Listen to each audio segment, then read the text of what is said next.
وما علينا إلا البلاغ المبين. ہماری ذمہ داری تو بس صاف صاف پیغام پہنچا دینا ہے. صدق اللہ العلی العظیم. معزز سامعین کرام، السلام علیکم ورحمۃ اللہ وبرکاتہ. آپ کے پسندیدہ علمی و ثقافتی چینل سچا پیغام کے دینی تعلیماتی پروگرام میں آپ کا استقبال ہے. آج کی مجلس میں ہم موجودہ ناخوشگوار حالات میں صدقہ و خیرات کی ضرورت اور اہمیت کے موضوع پر بات کریں گے. محترم حضرات، حضرت مولانا مفتی محمد خان پوری صاحب دامت برکاتہم کی ایک تحریر آئی ہے جس کو پڑھ کر سنائیں گے خطیب مسجد حبیبیہ کڑپا مولانا صلاح الدین صاحب. سماعت فرمائیں. السلام علیکم ورحمۃ اللہ وبرکاتہ. محترم سامعین، ایک دلی گزارش، یہ کرونا وائرس اللہ تبارک و تعالی کی طرف سے ایک آزمائش اور تنبیہ ہے تاکہ لوگ اپنی نافرمانی اور سرکشی سے باز آ کر اللہ تعالیٰ کی طرف رجوع اور انابت کریں. خصوصاً اہل ایمان کو تو چاہیے کہ اس بلا سے عبرت حاصل کریں. اس کے بجائے عموماً لوگ اس سلسلے میں فضول بحثوں میں پڑے رہتے ہیں. بعض حضرات یہود یا امریکہ سے اتنے زیادہ مرعوب اور متاثر ہیں کہ اس کرونا وائرس میں بھی ان کو انہی کی کوئی سازش نظر آتی ہے اور مختلف قیاس آرائیاں کر کے لوگوں کے ذہنوں کو الجھائے رکھتے ہیں. حالانکہ یہ موقع اللہ تعالی کی طرف رجوع اور انابت کا ہے. یہی اس کی صحیح تدبیر ہے. حالانکہ ہم دیکھ رہے ہیں کہ خود یہود اور امریکہ بھی اس وبا کا شکار ہیں، بلکہ دوسروں کے مقابلے میں زیادہ متاثر ہیں. پھر بھی یہ حقیقت اس مرعوب ذہنیت کی سمجھ میں نہیں آتی اور وہ اس کو انہی کی سازش ثابت کرنے کی کوشش میں لگے ہوئے ہیں. یہ چیز مزید غضب خداوندی کو دعوت دے رہی ہے. ان کا یہ طرز عمل تو ایسا ہی ہے کہ جب دریائے نیل کو عبور کرنے کے بعد حضرت موسیٰ علیہ السلام نے بنو اسرائیل کو فرعون کے ہلاک ہونے کی خبر دی تو وہ لوگ فرعون سے کچھ اس قدر مرعوب و مغلوب تھے کہ اس کا انکار کرنے لگے اور کہنے لگے کہ فرعون ہلاک نہیں ہوا. اللہ تعالیٰ نے ان کی رہنمائی اور دوسروں کی عبرت کے لیے دریا کی ایک موج کے ذریعے فرعون کی مردہ لاش کو ساحل پر ڈال دیا، جس کو سب نے دیکھا اور اس کے ہلاک ہونے کا یقین آیا. اس کی لاش سب کے لیے نمونہ عبرت بن گئی. کرونا وائرس کے سلسلے میں لوگوں کی قیاس آرائیوں کی مثال بھی ایسی ہی ہے. اس موقع پر ضرورت ہے کہ اس طرح کی قیاس آرائیوں کے بجائے اپنے گناہوں اور معصیتوں سے سچی پکی توبہ کرتے ہوئے اللہ تبارک و تعالی کی طرف رجوع اور انابت کیا جائے. اس لیے اہل ایمان کو چاہیے کہ وہ ملحدوں اور منکروں کی ان قیاس آرائیوں سے ہٹ کر ان تدبیروں کو اختیار کریں جو اہل علم نے قرآن و حدیث کی روشنی میں بتلائی ہیں، اور وہ یہ ہیں: پہلی تدبیر توبہ اور استغفار کی کثرت، جس میں آیت کریمہ ہے لا الہ الا انت سبحانک انی کنت من الظالمین، اور کلمات استغفار کا ورد. دوسری تدبیر صدقہ و خیرات کا اہتمام کہ حدیث کے بموجب صدقہ اللہ کے غضب کو ٹھنڈا کرتا ہے. تیسری تدبیر بندوں کے جو حقوق ضائع کیے گئے ہیں ان کی ادائیگی کی طرف توجہ. یہی حقیقی تدابیر ہیں جو اس وبا سے نجات دلا سکتی ہیں. محترم حضرات، موجودہ حالات میں واٹس ایپ کے ذریعے ایک عجیب و غریب تحریر سامنے آئی ہے جس کو پڑھ کر سنائیں گے امام و خطیب مسجد فاطمۃ الزہرا محلہ نخاش کڑپا، مولانا سمدانی صاحب سماعت فرمائیں۔ محترم حضرات، السلام علیکم ورحمۃ اللہ وبرکاتہ۔ دلوں کو جھنجھوڑ دینے والی اور متاع احساس کو تازہ کر دینے والی سچی داستان۔ 3 اپریل 2020 کی رات ایک صاحب کی نشاندہی پر سفید پوش خاندان کو راشن دینے کے بعد جب سرجانی سے گھر واپسی کے لیے فور کے چورنگی سے گزرنے لگا تو ہر طرف سناٹے اور گھٹا ٹوپ اندھیرے کا راج تھا۔ ایسے اندھیرے میں ایک دھیمی سی آواز آئی، بھائی مدد۔ میں نے یہ سوچ کر نظر انداز کرنا چاہا کہ کوئی پشاور گداگر ہوگا، لیکن دل میں خیال آیا کہ پشاور ہوتا تو اندھیرے میں یوں اس وقت کھڑا نہ ہوتا۔ گاڑی روک کر پاس گیا، دیکھا اندھیرے میں ایک شخص منہ پر ہاتھ رکھے کھڑا ہے۔ جی بھائی، کیسی مدد چاہیے؟ اور یوں منہ چھپائے اندھیرے میں کیوں کھڑے ہو؟ ہاتھ تو ہٹائیے۔ میرے کہنے پر اس نے اپنے ہاتھ چہرے سے ہٹایا۔ اللہ کی پناہ، اس شخص کے گال آنسوؤں سے بھرے تھے اور گھٹی گھٹی آواز میں رو رہا تھا۔ دونوں ہاتھوں کو گالوں سے ہٹا کر معافی مانگنے کے انداز میں جوڑ کر کھڑا ہو گیا اور سر نیچے جھکا لیا۔ میں اس اندھیرے میں بھی اس کے آنسو ٹھوڈی سے ٹپکتے دیکھ رہا تھا۔ اندر ہی اندر کچھ ٹوٹتا ہوا محسوس ہونے لگا۔ آگے بڑھا اور دوبارہ ہمدردی سے پوچھا، بھائی کچھ تو کہیے۔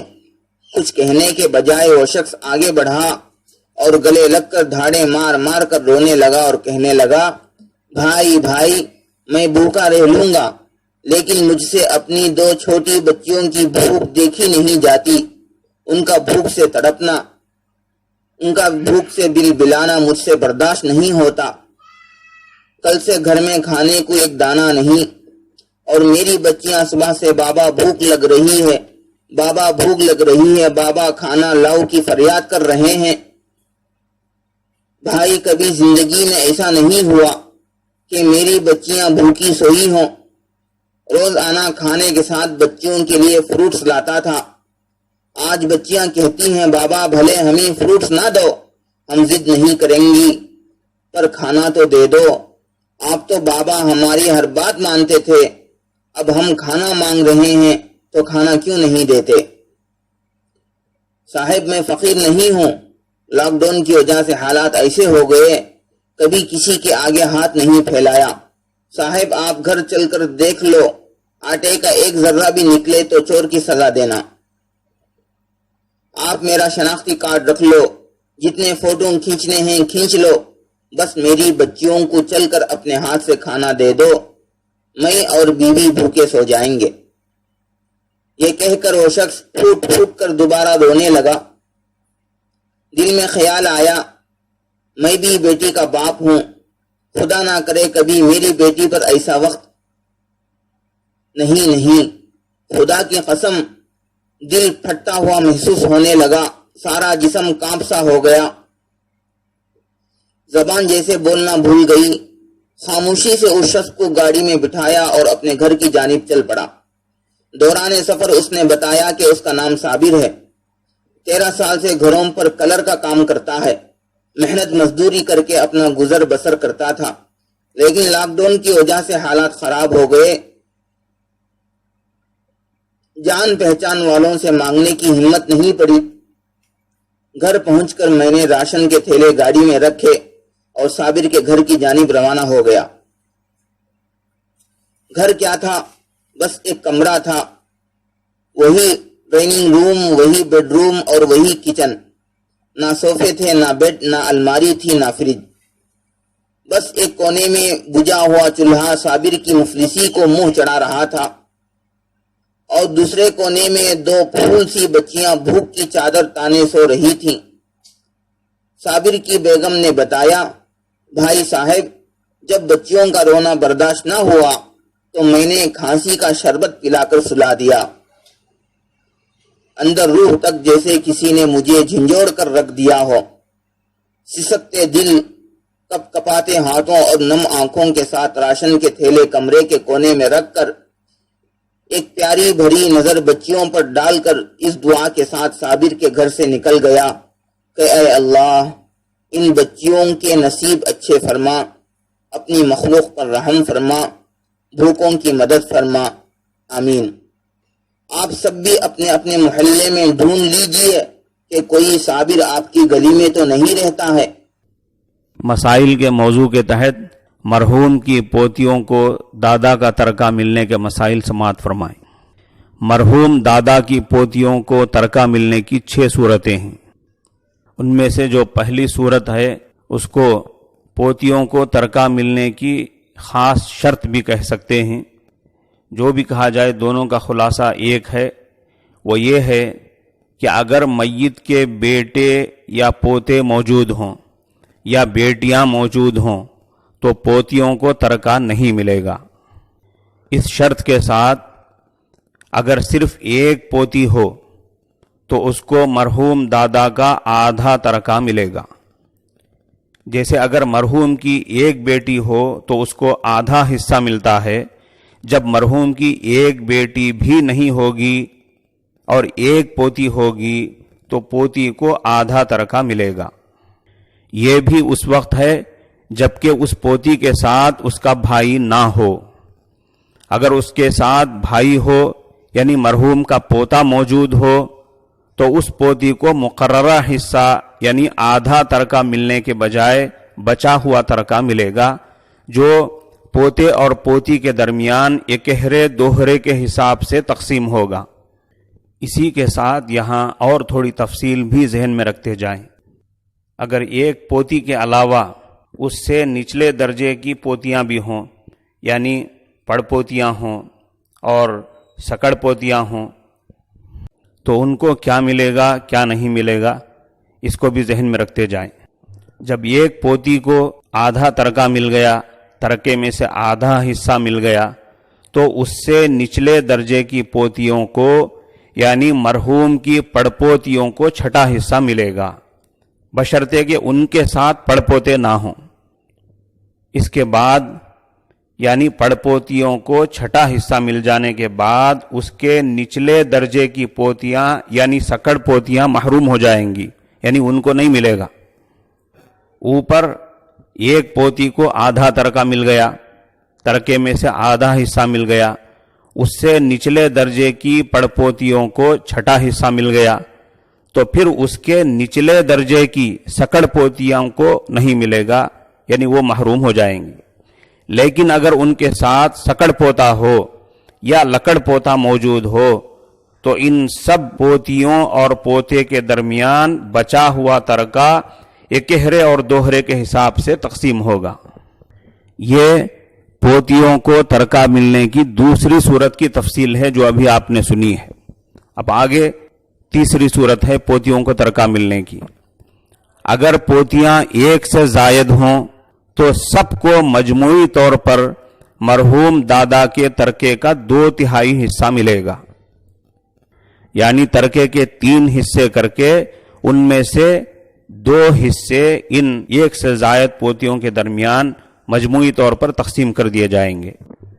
چوتھی صورت، اگر مرحوم کے وارثوں میں پوتیوں کے ساتھ اس کی ایک بیٹی ہو جو آدھا ترکہ لے رہی ہو تو پوتیوں کو چھٹا حصہ ملے گا، یعنی ترکے کے 6 حصے کر کے ان 6 حصوں میں کا 1 حصہ ان کے درمیان تقسیم کیا جائے گا۔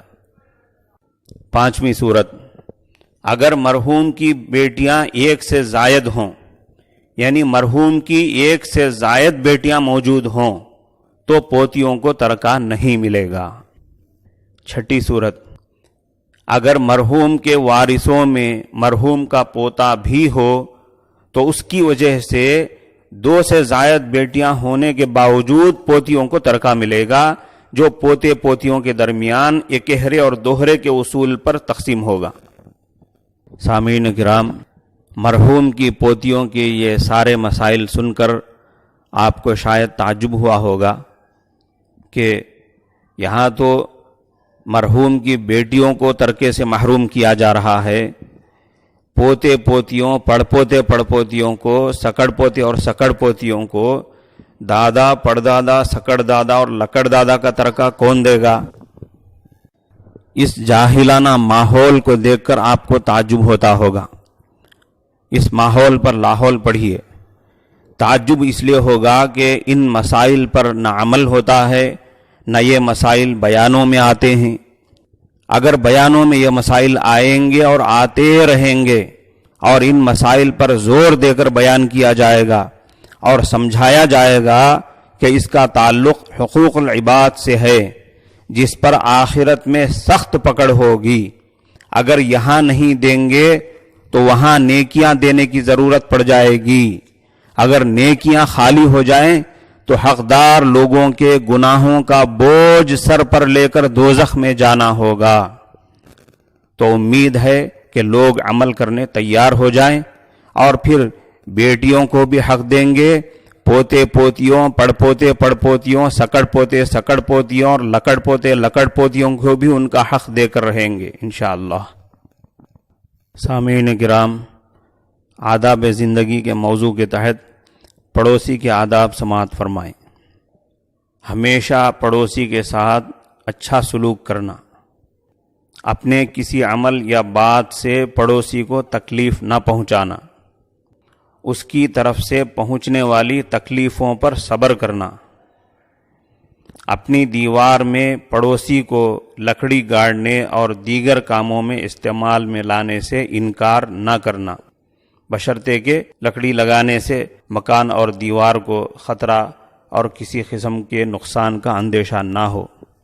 پڑوسی کے ساتھ ہمدردی کرنا اور اس کی خوشی اور غمی میں شریک ہونا.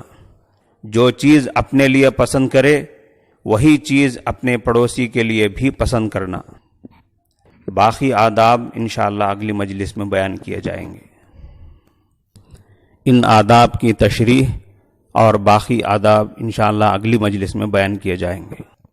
سامعین کرام، جائزہ لینے کے تحت بڑی معذرت کے ساتھ ہم آپ سے یہ پوچھنا چاہتے ہیں کہ آج آپ نے اشراق اور چاشت جیسی نمازیں پڑھ کر کم سے کم 10-12 منٹ کا معمولی سا وقت بھی اللہ کی یاد میں لگایا یا نہیں؟